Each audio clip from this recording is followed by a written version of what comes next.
Okay, so this is one that is posted by someone. I'm not sure who it is because you guys, I need them named, but if they're links, I can't get the names. The biggest thing with this, I'm not sure if you used photos, if this is photo bashing, photo manipulation, so I'm not going to talk about portraiture. I am going to treat it as if it's a cinematic screenshot of a movie. And when we have screenshots like this for movies, what they usually do is darken the background. We do not want to see the background as lit as the foreground. The foreground has the POI, the point of interest in it. If anything shares that point of interest anywhere in the scene, what will happen is some major confusion. Um, I guess those are lamps. Those are really, really bright lamps. Like, I've never seen lamps, street lamps that are that bright, especially the halo ones. So you might want to dim those lamps in the background and just generally darken the background. One second, I'm just putting on my sweater because it's kind of cold. Um, and I'm just going to darken the background and show you how effective it is for the general composition and the staging to darken the background just a little bit. Because everything seems confusing. I ask everyone else, does everyone else feel like the background is too busy, like this whole image is too busy?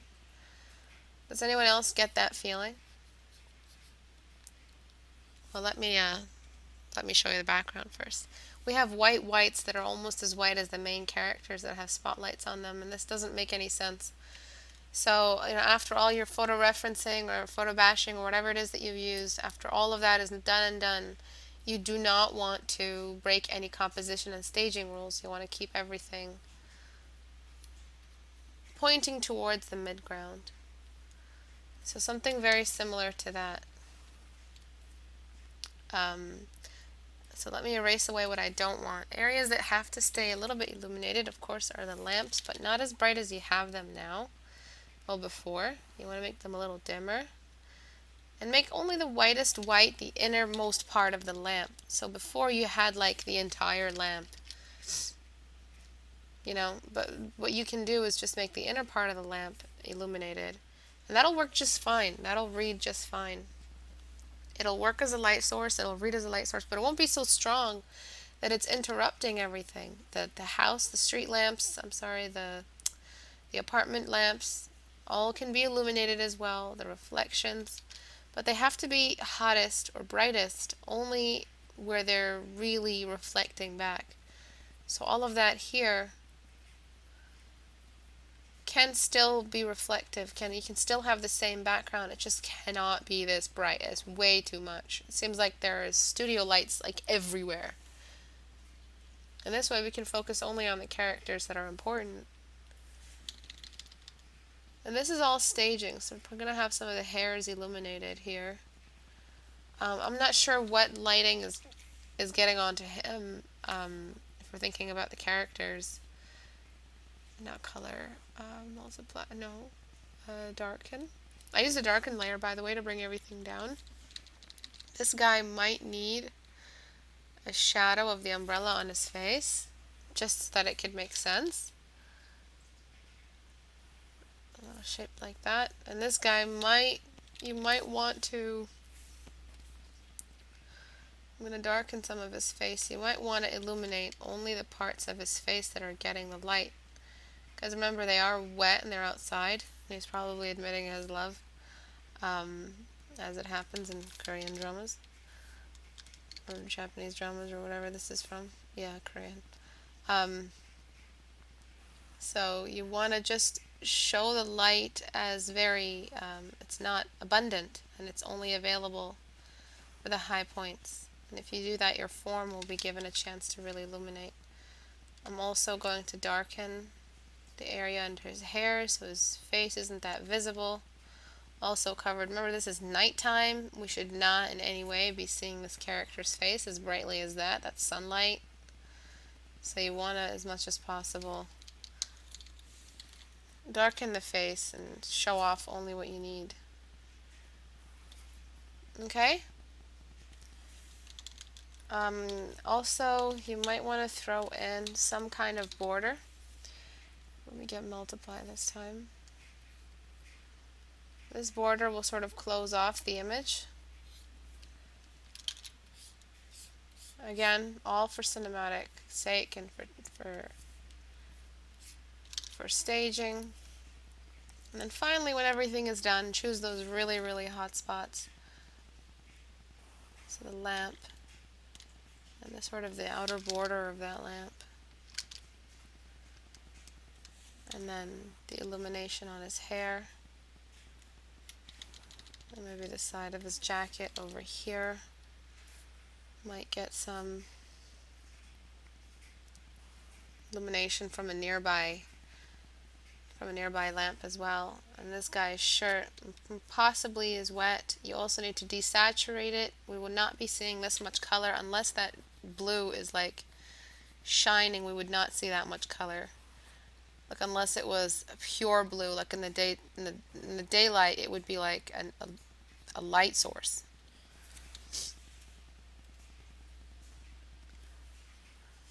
So we want to desaturate that. Burn. So the burn, what it does, not burn on shadows, what it does is it brings down all the shadows.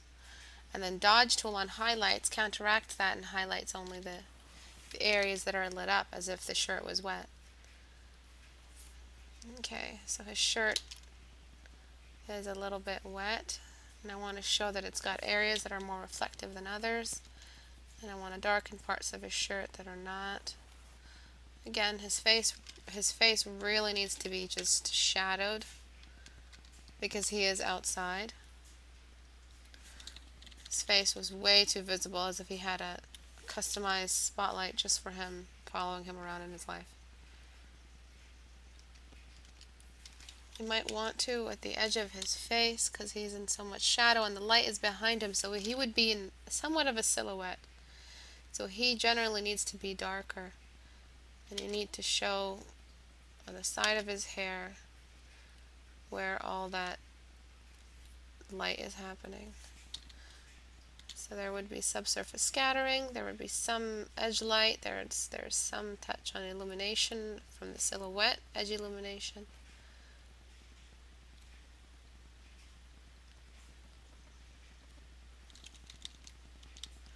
Something very similar to that, and then again you have to darken him a little bit more. Like I just keep having to darken him because it just doesn't feel right unless I do.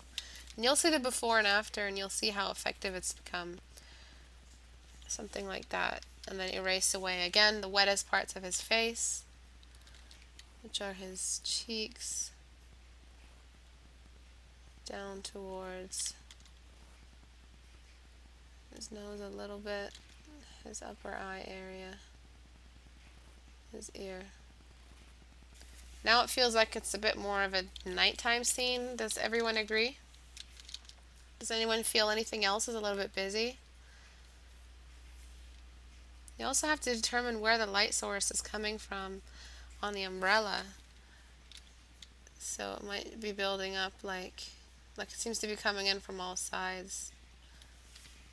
The umbrella has to be reflecting a light source, so I guess it's reflecting this light source. The middle of this is reflecting. I'm not really sure what to do with the umbrella, especially because of that texture on it. And then finally, areas where there is light, that's where you'll get those raindrops.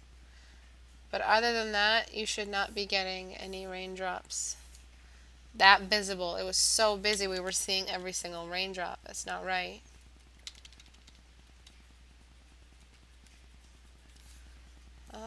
Duplicate layer. Is this the right raindrop? Duplicate. Yeah, there we go. So these raindrops are being caught by the light, and they're the raindrops that are around him. And the light over here, so merge layers again, and then we have to create the silhouette again on this part. So illuminate this lamp. Don't make it so bright though. And then some more raindrops on this part. So a couple of large raindrops. Duplicate layer, erase, and then erase the raindrops that are not getting any light on them. Those are the ones that are going to be off to the side. A couple of extra ones here.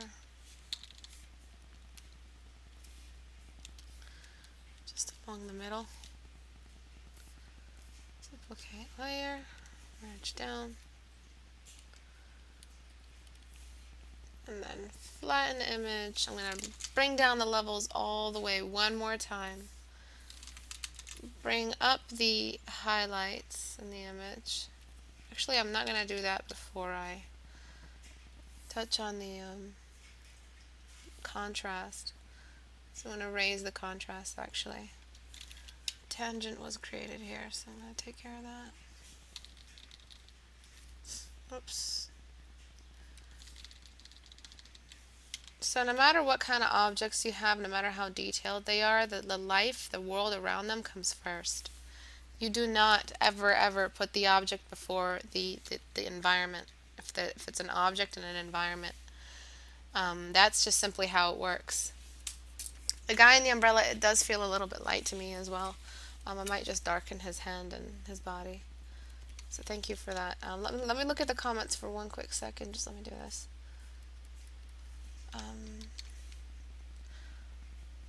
Okay, darken. I'm just going to make the areas in his knuckles, the areas of his knuckles, the brightest. Oops.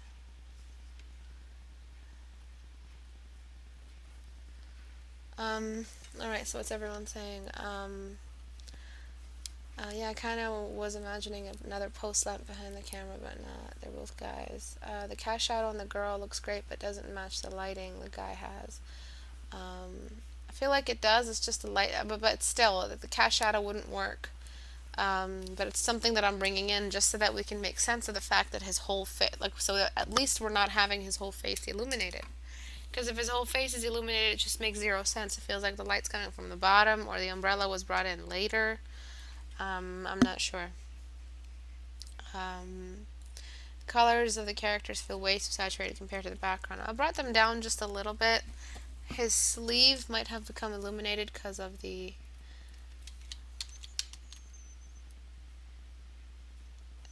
dodge tool.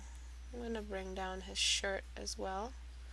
So it's nice when you guys involve yourself in the critiques.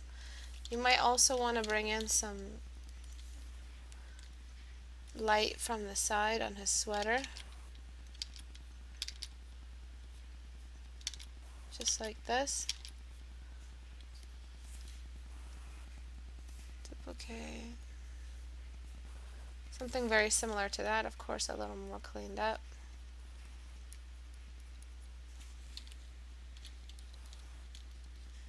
Just so that his shirt feels like it's part of the color environment. So these are a lot of changes that just happened. These are all composition and environment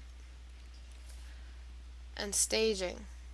Massive difference, a lot more drama. I mean, you need that with a Korean drama, let me tell you. A lot more drama in the edited version, because we brought down the light, focused the light only on the main characters in the foreground. They're still a bit, it's still a bit difficult to pinpoint exactly where they are, because we need a little bit more separation between the foreground and the background. So I'm not sure how you might do it. I mean, I guess we can just fall back to fog. Fog might be able to separate the background from the foreground if you have the layers accessible to you. Like sewage fog or something, or whatever it's called. That might separate the characters a little bit, so that works. Because they still feel so a part of the background. So I want to sort of separate them from the background. Fog might help a little bit, or like rain hitting the ground in the mist. But of course we have to keep the staging. So the staging here has to be brought down just a little.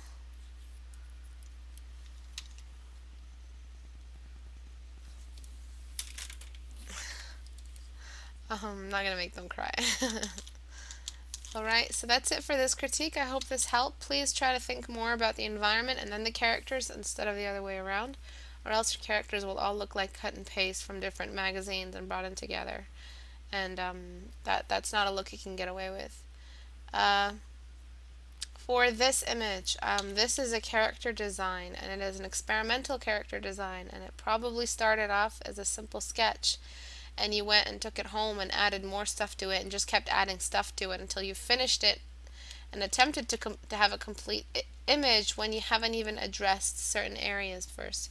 This is what, when you turn a study into when you attempt to turn something that's supposed to stay a study into a masterpiece. Please stop trying to do that. I want you guys to spend all your energy and all your time from now until like 2 years just on studies, just on actually studying it, because you'll do the masterpieces. You will eventually get to those, trust me. You will get to all of that stuff. But for now, it's really important that you focus all your attention on mastering your techniques, mastering your brush techniques, your knowledge of form and light and color. Do not attempt to dress it up with some sort of spell and add in, what you've done here. There isn't enough focus on the light source. I'm not going to be able to critique this because I need to see its raw form first. I need you to undress it and tell me exactly what it is you're trying to study here. Are you trying to study a female body? Are you trying to study character design? You're trying to do too much at once. Are you trying to study secondary light source? There's a weakness in all of these. There's in all of these things that you've attempted, secondary light source, anatomy, and the character design as a whole, and color, all of these things have minuses. All of these things have weaknesses in them. It means you need to study each of these separately in their own month before you combine them all in one big masterpiece. Whether or not you intended for a masterpiece, or your intention was for a masterpiece, it still turned out to be an attempt for that. I see no sketches. I see no sketch that is sort of, did this start off even as a sketch? Did you just keep adding to it and padding it with more and more intrigue, quote unquote? So please stop doing that. Attempt character design in a different setting. Attempt anatomy in its own time. Attempt lighting techniques in its own time. You are not yet at the level where you are combining all of them together. And that is my honest opinion. And I don't attempt to sugarcoat the opinion. I will never sugarcoat opinions. I truly mean that this is for your benefit. If you want a career in illustration, you're going to have to break apart and fragment your learning process and study bit by bit before you attempt to combine one or more artistic techniques together in an attempt to create something. Right now you're not trying to create. Right now you're just trying to, learn. Expose yourself to as much knowledge as possible. So yeah, that's all I have to say. I won't be able to critique this for you. There's just too much. Break it down. Give it to me piece by piece. Maybe I'll be able to critique it over a couple of weeks if you give it to me piece by piece. For now, focus your study attention and your studies all on one object, one avenue. Either anatomy or character design or color. All I recommend is please don't work in color before you've done enough on grayscale. The arms are way too dark compared to, it's just too much going on. So I'll leave you with that. These are 14-day challenges. That's a 14-day challenge. I'll get to this one in a second, but for this, I'm not sure what to say. The lines are too dirty to keep up the image. So your lines are too sketchy for you to attempt to have these lines carry the image home. They will not. They're just getting in the way. They're getting in the way of the nose. They're getting in the way of the lips. You can render these lips and this nose without the use of the lines, but you're not doing that because you need the lines. So you have a line dependency. You have a severe line dependency. This means that you cannot draw unless you have something to edge out the edges, or something to point at the edges. Lines are pointers, they're not the thing itself. If you want to sculpt, if you want to draw muscly girls the way Art Germ does, Art Germ doesn't really depend on his lines, and if he does, he highlights them. I'm not much of a fan of his work, honestly. They all look like the same old chick. But he does kind of avoid depending on the line. He kind of just fades the line away or replaces the line completely. So I don't know, you're gonna have to choose. Either stick to your lines and cell shade, so don't try to sculpt shade. What you're doing right now is called sculpt shading. I want everyone to write back to me the difference between cell shading and sculpt shading. I really need to know that everyone knows the difference between these two. When you have lines and you need the lines and your style is all about the lines, you cannot sculpt shade. You cannot attempt to sculpt a form because your lines are there, and lines are the opposite of sculpting. They are the opposite. In real life, there are no lines telling us that the flower has stopped and the background has started. There is no outlines. So as soon as you realize that, you have to start making a choice for yourself as an artist, and you have to say, okay, well, I'm done with lines. Lines have stood in the way of my art. Let me get rid of them and see if I can replace them with real sculpting, real physics knowledge, and real sciences that I'll observe. So that's what you need to do. Ask yourself which one you need. If you don't know what sculpt shading is, no one knows what sculpt shading. That's basically what we were always doing. Sculpt shading is what I do when I paint. It's just you're sculpting. It means you have shades that gradually blend together. Cell shading, you don't blend the shades together. Cell shading is what you see in cartoons, what you see in Disney. You don't. Let me show you what cell shading is. All right, here, perfect. So here's tune shading, I guess you can call it, or cell shading, when you have two or more solid bordered shades from each other that are not combining together. And then you have sculpt shading. This one's called a plastic shader. This is just for some program. But sculpting, basically, you're actually sculpting the image. You're actually thinking about gradients, subsurface scattering, secondary light source, diffuse, contrast. That's all the stuff that I talk about. That's sculpting. Cell shading. Where else do we have cell shading? This is cell shading right here. This is cell shading as well. So when you have lines, you can have cell shading. They work together. But you cannot replace form. Well, you cannot combine lines and sculpting. It's just not going to work. They're both going to be fighting for the edge. They both work with the edge. The edge is where the image stops. And you won't be able to get anything that reads. You're going to have something that looks busy and messy, just as we have here. We don't know what we should be reading, the shadow or the nose. That's the nose outline that's telling us what the image is. That on top of the colors that you've chosen. I feel like you should really think about your colors. Spend a day testing out your color knowledge.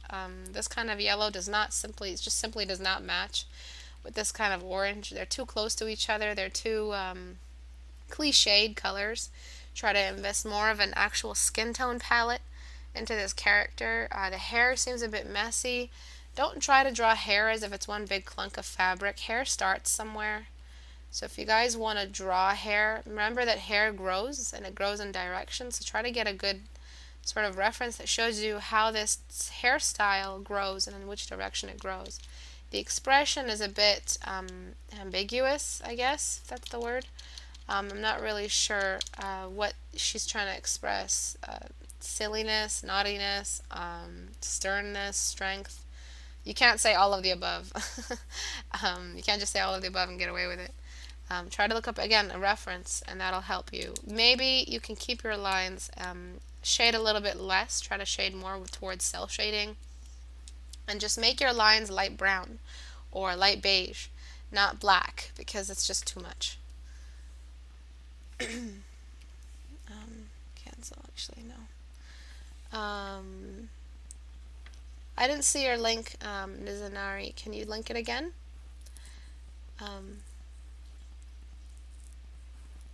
Yeah, the lines in real life aren't there, of course. That'd be weird if there were lines out there in the world. You don't want that. It'd be like we lost the dimension and then we got it back, and the leftover of the previous dimension stuck with us. What would you put instead of the yellow? Something something that is complementary of that orange, but not the opposite of that orange. So you're not bringing in some sort of blue or something. You want to tone down the orange a little bit. You can still use yellow, just make that yellow a little less of a green yellow and more of an orange yellow, so they match, at least in that department. The yellow you chose, Brian, was green. It was a green yellow. So it was over here, somewhere over here, and that's just way too much of a jump from here. So you might want to make it this kind of yellow, more of a warmer yellow, and that will match a little bit better. Just moving over here, we see more and more green, more and more green. Before we even touch green, we're in smack dab in the middle of yellow right now. And moving just a little bit higher towards yellow brings up that green. Let me see.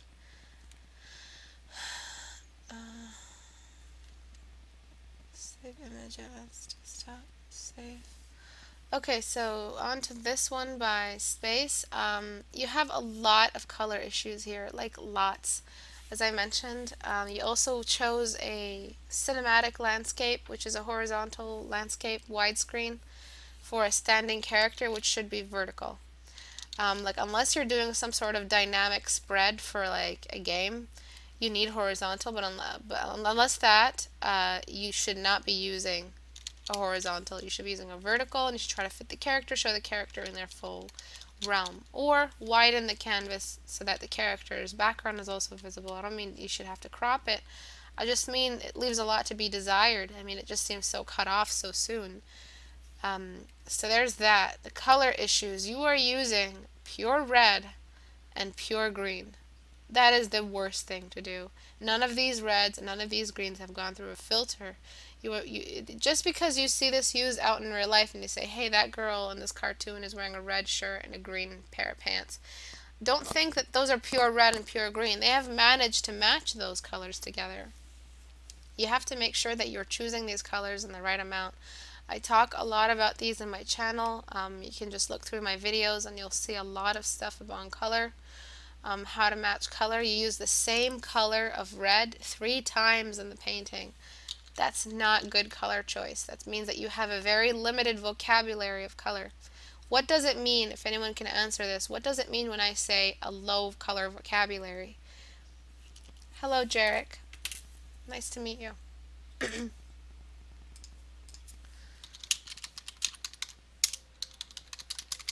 Does anyone know what I mean when I say someone has a low color vocabulary?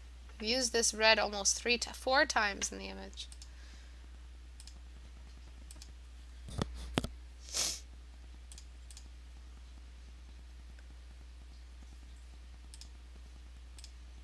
Like, thinks only in 2 colors. No, that's not what I mean. I don't mean like you don't know enough colors.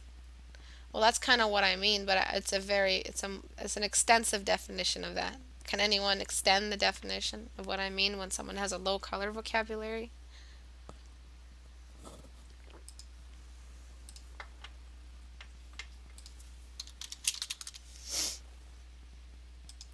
An inability to distinguish between varying shades on the color scale. Wow.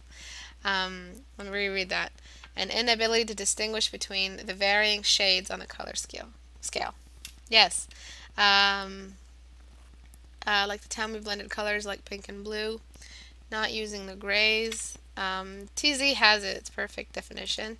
You are incapable of creating a wider, more diverse vocabulary of red.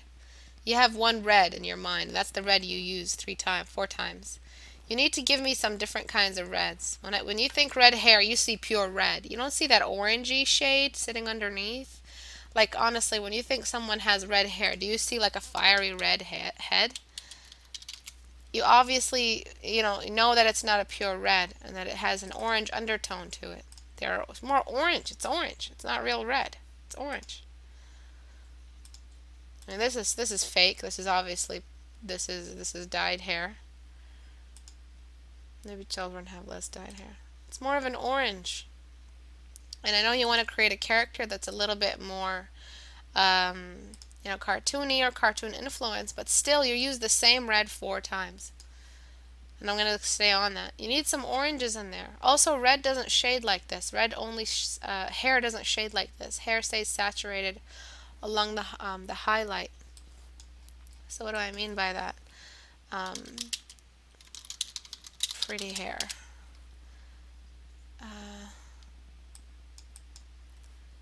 Where's a good example of that? Okay, so you see how the color of the hair sits around the highlights? Kind of like a ring.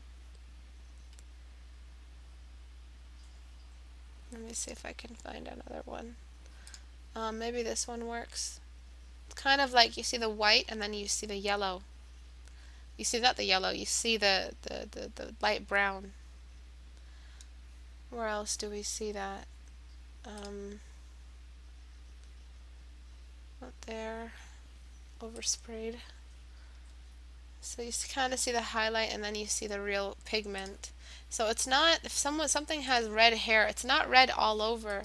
The light isn't revealing enough of that color so that we can see all of that color all at once. The light is only allowing the color to be visible where there is a highlight. Also, the character has almost zero expression.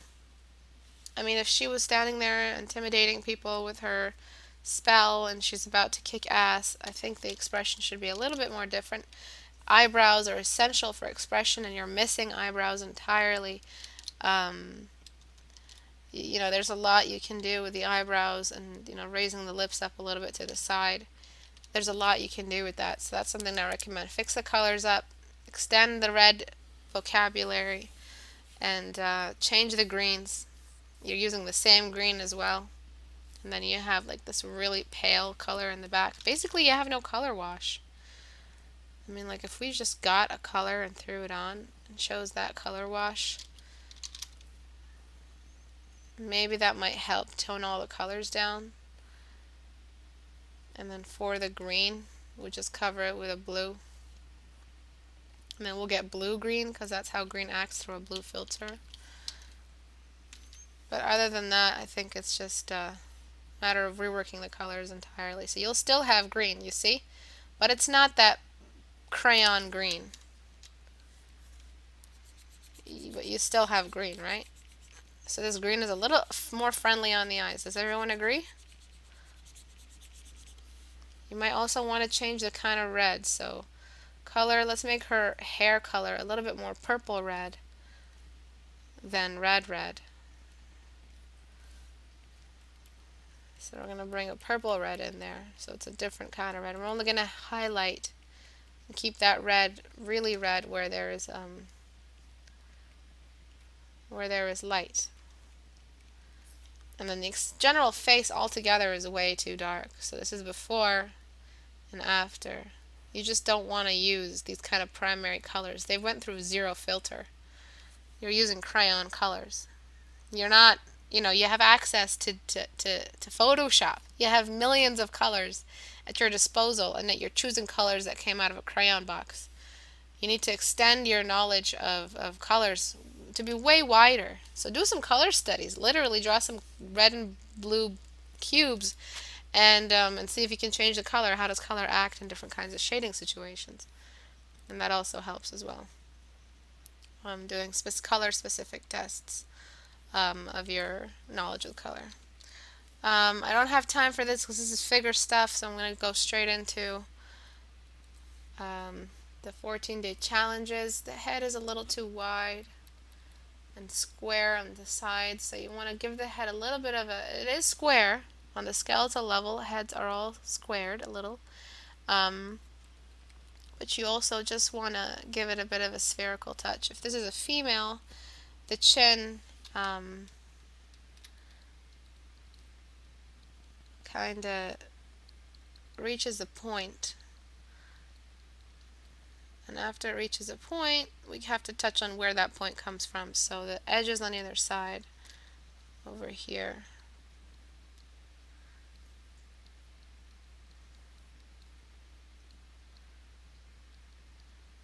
Okay.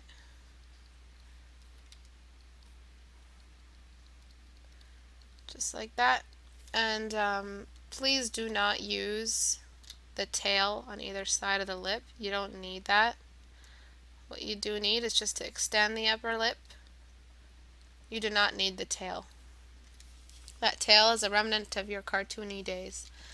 Also, try to carry the light to be uniform, so the light on the eyebrow, the light moving over the eyebrow should illuminate the eyebrow as well.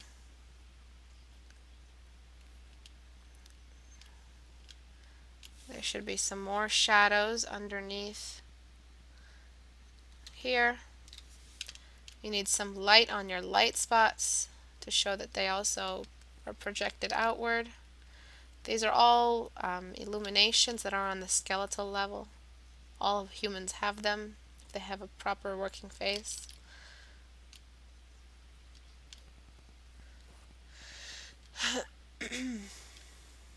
Okay, and then a little bit of secondary light source. So good job, congratulations on finishing your 14-day challenge. Since I talked about it 2 weeks ago, people really jumped on, and I'm very proud of you guys. It's a great challenge to take. You should see this person's day one. I don't know if they posted it. I wish we can show you their day one. I don't know if they're with us right now. So I really want to find it if you guys can give me a second. This person is named Taharaj. Let's see if they have their day one here.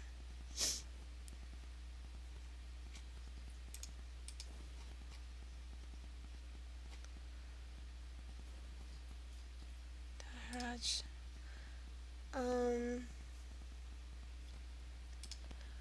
Photo details. No, that's day 11. I don't know where their day one is. Oh, there it is. This is their day one, guys. Well, it didn't finish. There was no finish to it, but they got critiques, and they got critiques every single one of those days. I think all of them. I think he posted all of the days. He was having a lot of trouble earlier, and I guess he just fought through it. I don't know this person personally, but from what I saw in the Google community, and now they paint a face like that. If that's all you can do, if that's what you can do in 14 days, imagine what you can do in a year of studies. Imagine what you can do in a month of studies. That's a lot of improvement, guys. That's stuff you pay thousands of dollars for at a school. Do you guys know? Do you guys realize that if you're currently in school, you're wasting your money? If this is something you can do at home, just by being a part of a community, just by making sure you're always surrounded by a discourse, by always surrounded by people who are in the same world as you, improving with you, who use the same words as you, who are using the same program as you, and dealing with the same challenges as you are. It's phenomenal. I don't know what to say. Like, if this is not proof enough for you people to get off your butt and actually invest some serious down study time, I don't know what to say. I don't know. 14-day challenge is drawing a face for 14 days. It's a portrait challenge. It can be a challenge on anything, honestly. You can draw anything you want for 14 days. You'll get better at it. But the point of the 14-day challenge is that you get critiques for every single one of those days. Every single one of those days needs a critique, and I can't give them to you because I don't have that much time to give like 20 people critiques. But you do have to join the community or be a part of something. I don't know. Go to that Art Rage thing on Facebook, or there's like some community on Facebook. Go to that, Level Up, whatever, and get a critique on them, from them. As long as you get a critique, and every one of those days you paint every single day from scratch. You do not reuse previous homework, and you just do it for 14 days. Compare day 1 and day 14. There will always be an improvement. It will always look better.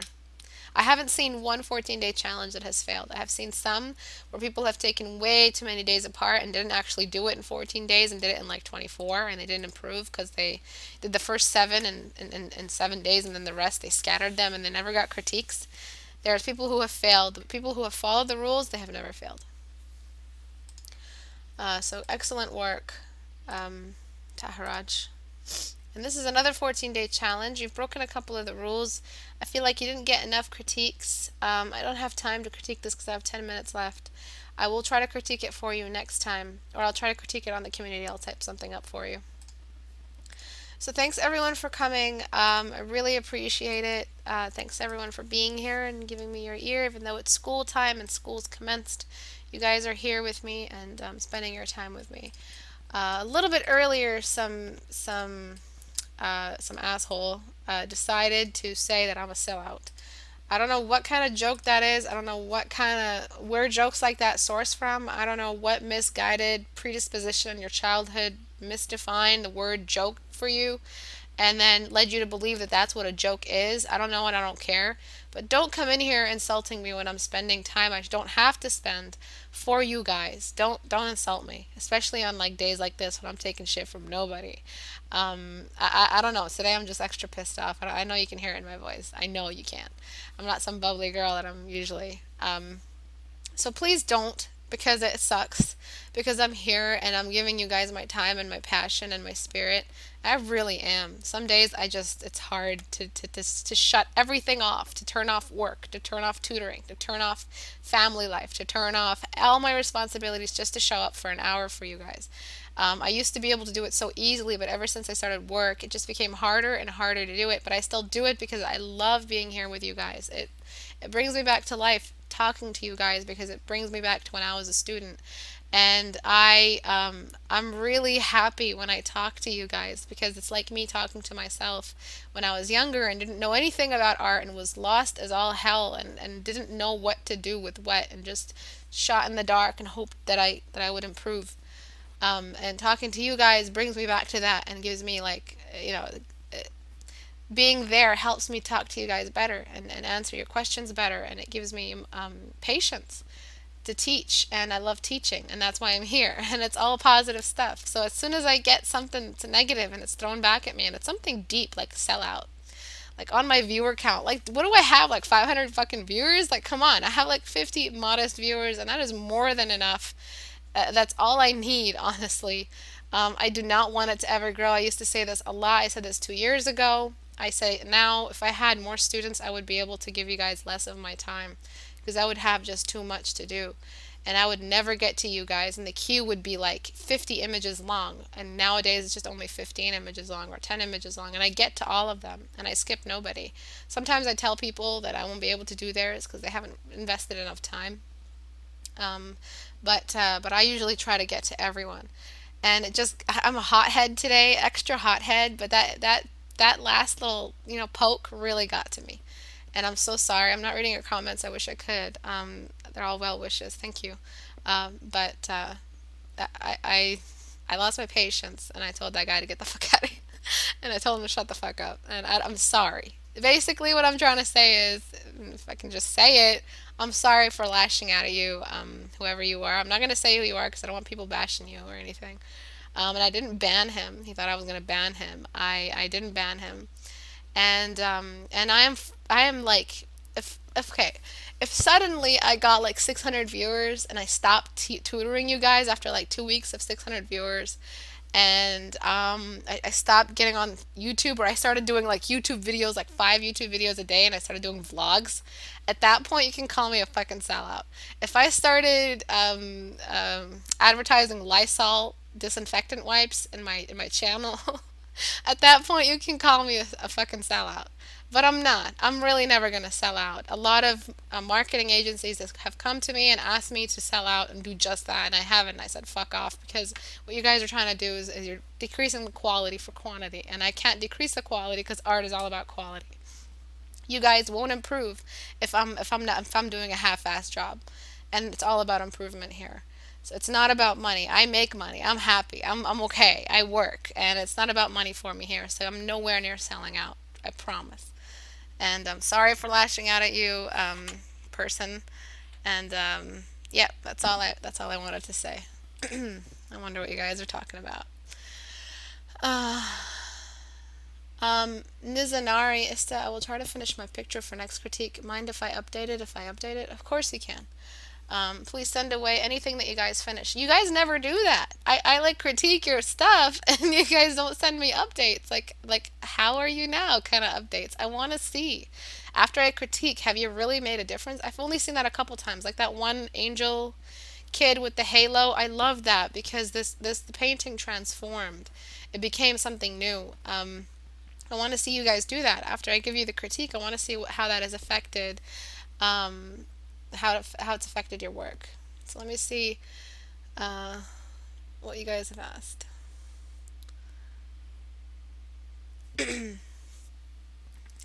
Thank you, thank you. Lots of nice words. Thank you.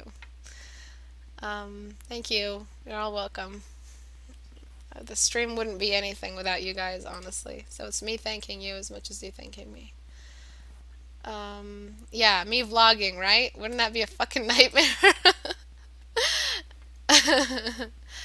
uh, yeah. Thank you very much. You guys are very kind. I don't mean to talk about this and you guys send me compliments. That blows up my ego. And last thing you guys want is a blown up ego from an Alhamadawi. Yeah. I won't let it get to me. Thank you very much for your words. I really appreciate you guys. And that's it. Let me give you guys some links so you guys can stay in touch. A lot of you ask me, can I link this? Can I link this? And yes, you can. And I have like 1,000 ways you guys can get to me. Not 1,000, but enough. YouTube is where I post all my stuff. I have recent process videos. If you guys are curious about my painting process, how I finished a certain painting, most likely lately I will be posting it up on YouTube. I also post these critiques on YouTube if you missed the first bit. And that 14-day challenge graduate that we just looked at, his work was found on the Google Plus, and that's where he got his critiques. And there is this amazing group of people there, from Alex to Kurukaze, to other students in there. They will be more than happy to give you an amazing critique, as much as I can give it, better than I can give it, because they really take their time and write out whys and hows. And if you guys want actual critiques for your 14-day challenge, not just a couple of words, go to the Google community and join us there. That's pretty much where we stay connected after the classes are offline. I announce on Twitter. I announce on DeviantArt. I announce on Facebook. I announce everywhere. And then there's the class website. If you guys are interested, also there are class books if you guys want to buy them. Everyone's always asking me about my brush set, and I don't have that brush set available unless I really dig into my Dropbox and find it there. But if you are interested, supporting the class financially is an option. It's not a necessity. You guys don't have to. The class will go on if there isn't a cent removed from your pocket. Don't worry. But if it's there, available to those who want to get something after donating, and the prices are pretty low, and I've lowered the prices a lot recently. I know a lot of you are students and can't afford much now, so there's that for you. So thanks everyone for coming. Thank you. I've already thanked everyone, correct? I think I already thanked everybody. Did I thank everybody yet? I think I did. So thanks everyone. Have a great day. Bye bye.